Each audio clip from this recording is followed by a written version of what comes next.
नमस्ते everyone. Last class में हमने कुछ थ्योरम्स डिस्कस की थी। आज की क्लास में भी कुछ थ्योरम्स देखेंगे। ये थ्योरम्स और इनके प्रूफ कई बार एग्जाम में पूछे गए हैं, इसलिए देख रहे हैं। तो आज की फर्स्ट थ्योरम देखते हैं। किसी ग्रुप जी का कोई अरिक्त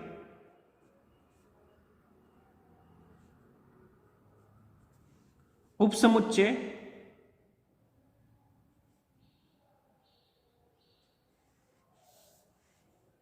एच एक उपसमूह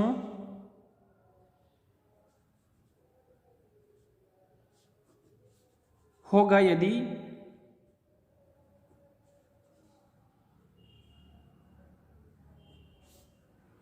A belongs to H, B belongs to H, tends to apply AB belongs to H। अर्थात H में G की संक्रिया क्या हो, संवृत हो। तो देखते हैं सबसे पहले प्रूफ।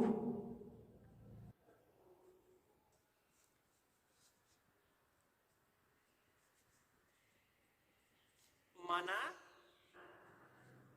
H ग्रुप G का, पहले क्या करते हैं, H को ग्रुप मान लेते हैं और फिर उसमें ये प्रतिबंध संतुष्ट कर देंगे। और फिर दूसरी बार इस प्रतिबंध H को एक उपसमुच्चय ले लेंगे और ये प्रतिबंध संतुष्ट करता हो तो फिर क्या सिद्ध करेंगे कि H क्या होगा, G का एक उपसमूह होगा। माना H ग्रुप G का एक परिमित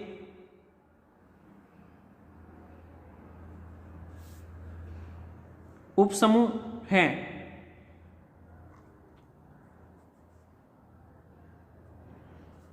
तब H G की क्रिया, G की संक्रिया के लिए संवृत होगा। यदि H G का क्या हो, उपसमूह हो, तो H G की संक्रिया के लिए क्या संवृत होगा या नहीं होगा। और संवृत होगा तब A belongs to H, B belongs to H के लिए AB बिलोंग्स टू H होगा या नहीं होगा, होगा ना। अब हमें सिद्ध करना है ये प्रतिबंध H संतुष्ट करता है और G का उपसमुच्चय है, तो वह क्या होगा, G का एक उपसमूह होगा।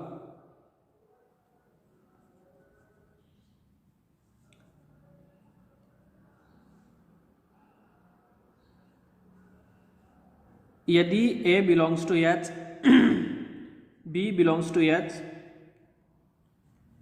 तो AB बिलोंग्स टू H।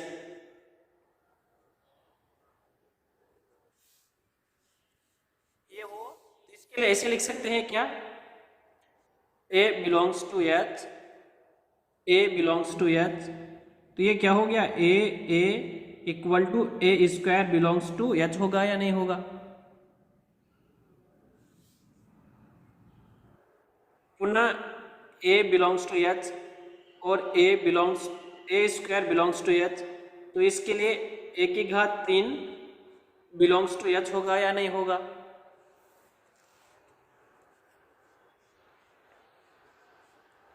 इसी प्रकार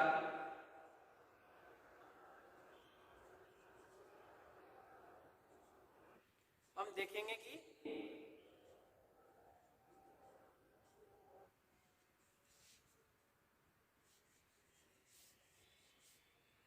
A स्क्वायर A की घात 3 अप टू A की घात n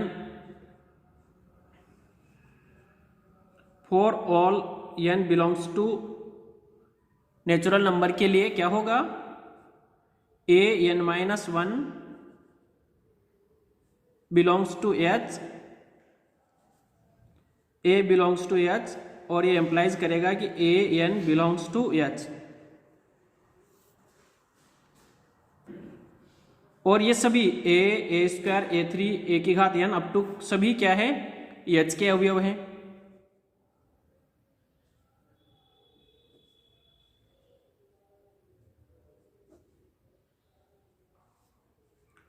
लेकिन परंतु H तो परिमित है,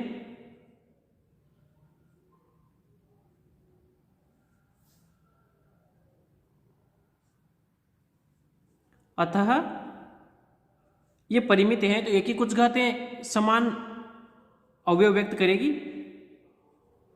अतः एक की कुछ घातें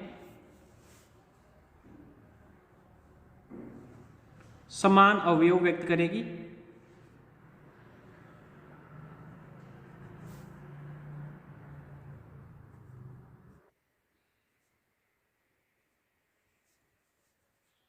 अर्थात ए आई बराबर ए जे। सपोज कोई आई जे के लिए, और इसके लिए क्या लिख सकते हैं, ए आई ए माइनस जे बराबर ए जे मल्टीप्लाई विथ ए माइनस जे। ये हो सकता है, ये नहीं हो सकता।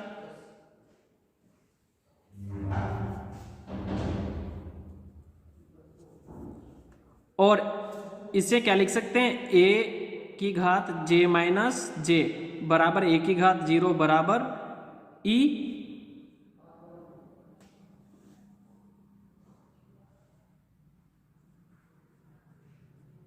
चूंकि ए की घात जे बिलोंग्स टू जी है, तो इसके लिए ए की घात जे का इन्वर्स भी जी में होगा या नहीं होगा, अर्थात ए की घात माइनस जे बिलोंग्स टू जी होगा या नहीं होगा, होगा ना। और यहां से क्या हुआ, ए की घात आई माइनस जे बराबर ई आया। मान लेते हैं आई माइनस जे बराबर आर है, तो यहां से ए की घात आर बराबर ई। अतः एच में तत्समक अवयव विद्यमान है, तत्समक अवयव विद्यमान है।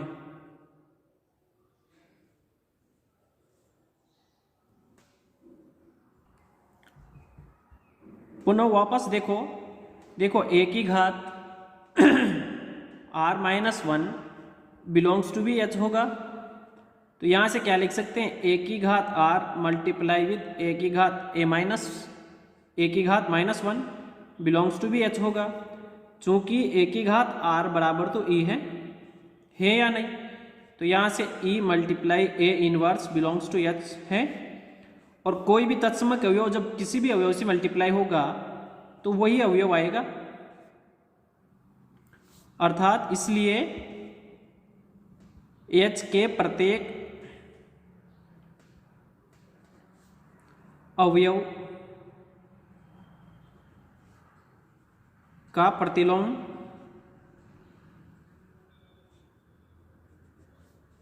विद्यमान है।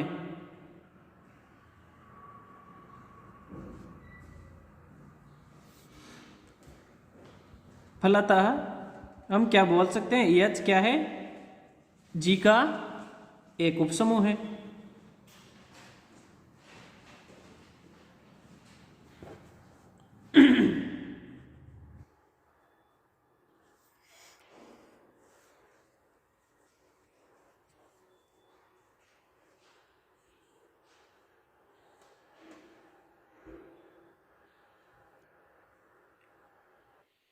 नेक्स्ट थ्योरम देखते हैं।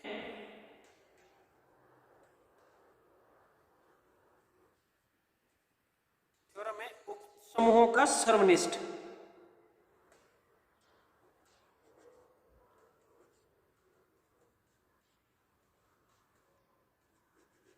कोई दो उपसमूह दे रखे हो, उनका सर्वनिष्ठ। थ्योरम का स्टेटमेंट क्या है, किसी ग्रुप जी के दो उपसमूहों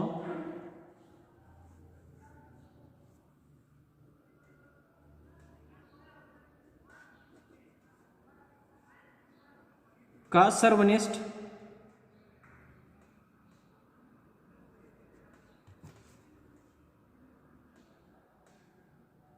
जी का उपसमूह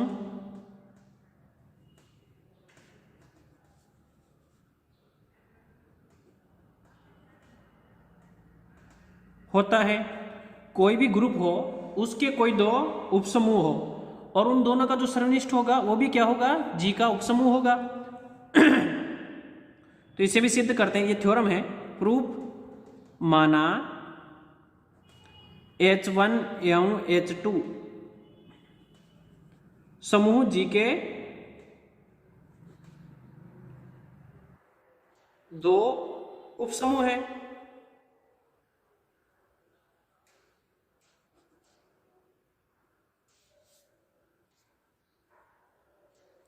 क्योंकि ए बिलोंग्स टू तत्समक अवयव H1 में भी होगा और तत्समक अवयव H2 में भी होगा। तो इन दोनों से ए belongs to H1 intersection H2 भी होगा। इन दोनों का सर्वनिष्ठ भी कम से कम तत्समक अवयव होगा। और यहां से हम क्या बोल सकते हैं, H1 इंटरसेक्शन H2 कम से कम रिक्त समुच्चय तो नहीं है।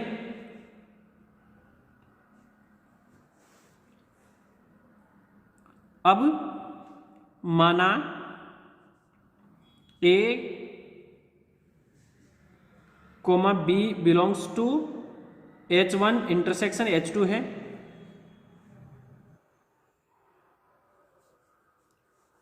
और इसके लिए क्या है, A, B belongs to H1 होगा and A, B belongs to H2 भी होगा।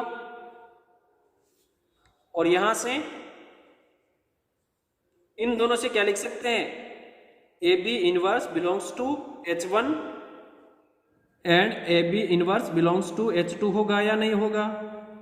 क्यों? क्योंकि H1 एंड H2 क्या है, दोनों ही क्या है, सब ग्रुप है यानी उपसमूह है।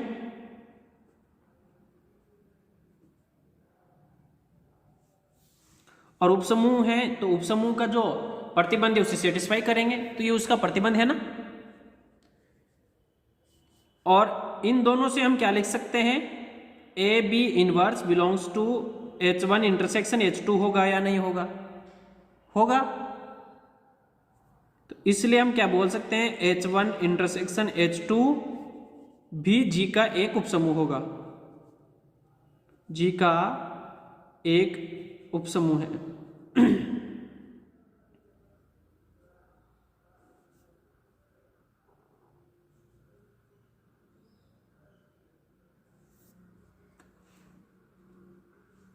लेकिन ये जरूरी नहीं है कि किसी ग्रुप के दो उपसमूहों का संग एक उपसमूह हो।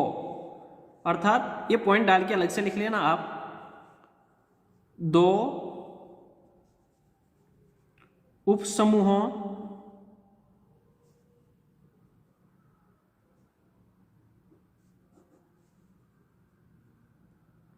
का संग अनिवार्यतः एक उपसमूह होगा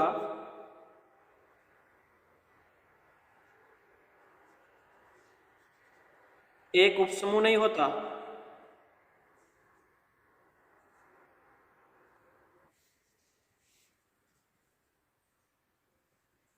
देखो एक उदाहरण से समझते हैं। माना G equal to Z plus एक समूह है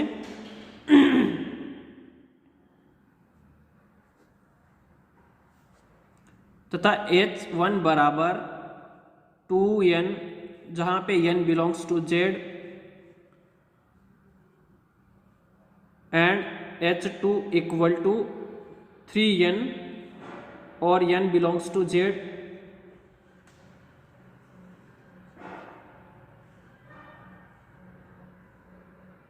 ये दोनों उपसमूह हैं जी के।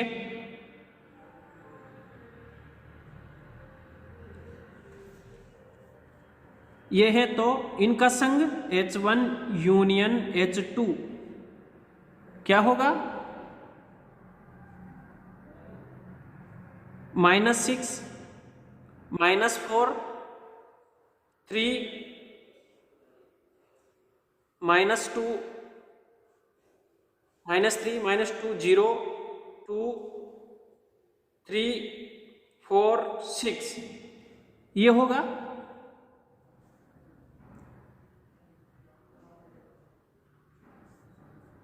और ये H1 ये H2 है, ये G की संक्रिया क्या है यहां पे? G की संक्रिया प्लस के लिए समवर्त नहीं है। समवर्त कैसे नहीं है? देखो यहां पे आप -3 प्लस -2 करेंगे तो -5 आएगा, और -5 इसमें है ही नहीं, अर्थात ये संक्रिया के लिए समवर्त नहीं है, और समवर्त नहीं है तो ये यूनियन G का उपसमूह भी नहीं है।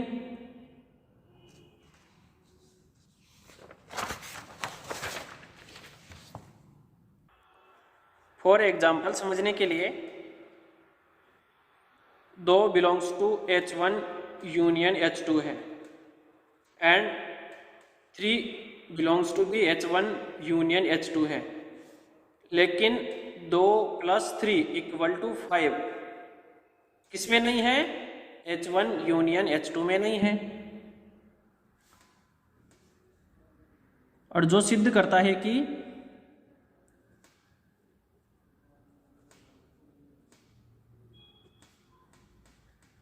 H1 यूनियन H2 योग संक्रिया के लिए समवर्त नहीं है।